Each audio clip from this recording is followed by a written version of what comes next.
1. Alexander. In June of 323 BC, the 32-year-old conqueror of the known world lay burning with fever in the royal palace of Nebuchadnezzar II in Babylon. He had spent 11 years marching an army from Macedonia to the edges of modern-day India, crossing deserts, scaling mountain ranges, defeating the Persian Empire, and carving out the largest empire the ancient world had ever seen. By his early 30s, he controlled roughly 2 million square miles of territory and had never lost a single battle. Not one. Then something, historians still argue about what, got inside him. He developed a high fever around June 1st, 323 BC. Over 11 days it climbed. He lost the ability to speak. His generals filed past his bed one by one to say goodbye, and Alexander could only move his eyes to acknowledge them. On June 10th or 11th, depending on the source, he was dead. He was 32 years old. Some say typhoid fever complicated by alcohol abuse. Others say he was poisoned. Some say it was grief after losing his closest companion, Hephaestion, months earlier, and simply stopping. The empire he had bled an entire decade to build fractured almost immediately after his death, carved up by his generals like a carcass. History's greatest conqueror was taken down not by a Persian spear or Indian war elephant, by a fever. 2. Stonewall Jackson. On May 2, 1863, the 39-year-old Confederate general was riding at night through the Virginia woods near Chancellorsville when his own men shot him. Jackson was arguably the most gifted tactician the Confederacy produced. His Shenandoah Valley campaign of 1862, in which he outmaneuvered 3 separate Union armies simultaneously with a force a fraction of their size, is still studied at military academies. Robert E. Lee called him his right arm. That night, after a stunning flanking attack that shattered the Union's right flank, Jackson rode forward in the dark to scout the terrain personally. His own Confederate pickets, mistaking the returning riders for Union cavalry, opened fire. 3 bullets hit him. 2 passed through his left arm. 1 shattered it at the shoulder. Surgeons amputated the arm the same night. The wound itself was survivable. Then pneumonia set in. 8 days after being shot by his own men, on May 10th, 1863, Thomas Jackson died of pneumonia and pleuritis in a small outbuilding at the Chandler Plantation in Guinea Station, Virginia. His last words, spoken in delirium, were, "Let us cross over the river and rest under the shade of the trees." Lee received the news and reportedly said, "He has lost his left arm, but I have lost my right." At Gettysburg 2 months later, with Jackson gone, Lee's grand flanking assault failed. Some historians argue the Civil War turned on a case of pneumonia. 3. Pericles. In 429 BC, the 66-year-old statesman and architect of Athenian democracy died in Athens, not from Spartan swords, but from the same plague he had watched devour his city for 2 years. Pericles had led Athens at the height of its golden age, commissioning the Parthenon, building the Long Walls, and forging the Delian League into a military and cultural superpower.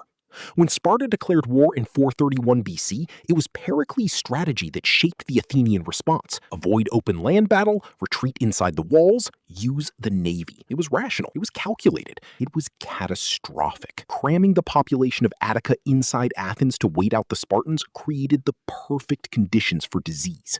The plague, possibly typhus, possibly smallpox, possibly something extinct, arrived by ship in 430 BC.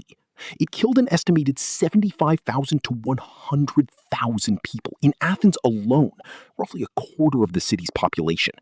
Pericles watched it kill both of his legitimate sons.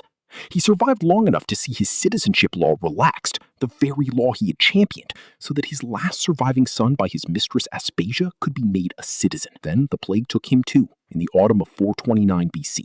The Athenian Golden Age did not survive him by long. Hannibal Barca, not his death, his Alps crossing in 218 BC, which disease almost finished before the legend had a chance to begin. Hannibal was 29 years old when he marched an army of approximately 100,000 men, 12,000 horses, and 37 war elephants from Spain, across the Pyrenees, through Gaul, and over the Alps into northern Italy. One of the most audacious military maneuvers in history. Rome had never seen it coming. Nobody crossed the Alps with an army in late autumn. The cold was one problem, The narrow mountain paths were another.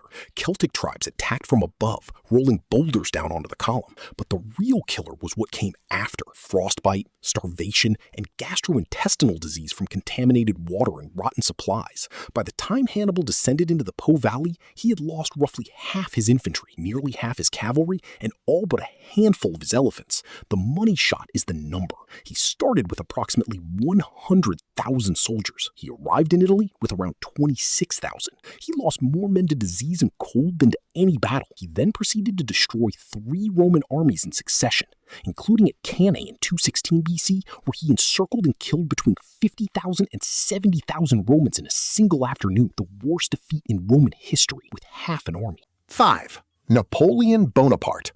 In 1812, the 42-year-old Emperor of the French led the largest army ever assembled in European history into Russia.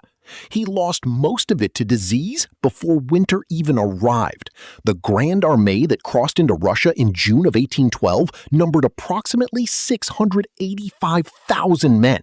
It was a force so large, Napoleon believed Russia would capitulate quickly rather than fight. Russia didn't fight. It retreated and burned everything behind it.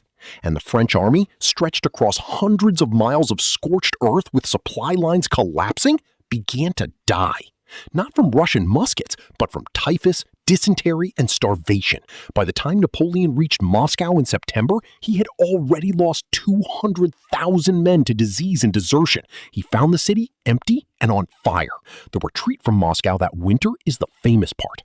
But historians often overlook that the army was already half destroyed by bacteria before the first snowflake fell. Of 685,000 soldiers who entered Russia, fewer than 100,000 made it back across the border in any fighting condition. The physician Dominique Jean Leray, Napoleon's chief surgeon, would later write that typhus alone killed more soldiers than all the Russian cannons combined. Napoleon never rebuilt what he lost in Russia. Waterloo was 3 years later. The empire ended. 6. General Charles Gordon. On January 26, 1885, the 51-year-old British general was killed in Khartoum, Sudan. But the reason he was there at all, abandoned and besieged, comes down to disease crippling every relief effort sent to save him. Gordon had been sent to evacuate British and Egyptian forces from Khartoum as the modest uprising under Muhammad Ahmad swept across Sudan. He arrived in February 1884. He was supposed to leave quickly. Instead, he stayed to hold the city, requesting reinforcements that didn't come. The relief expedition Britain finally sent was delayed repeatedly, partly by logistics, partly by illness. Cholera and typhoid devastated the column moving up the Nile. When the relief force finally arrived at Khartoum on January 28, 1885, they found the city had fallen 2 days earlier. Gordon had been killed on the palace steps, his head taken to the Mahdi.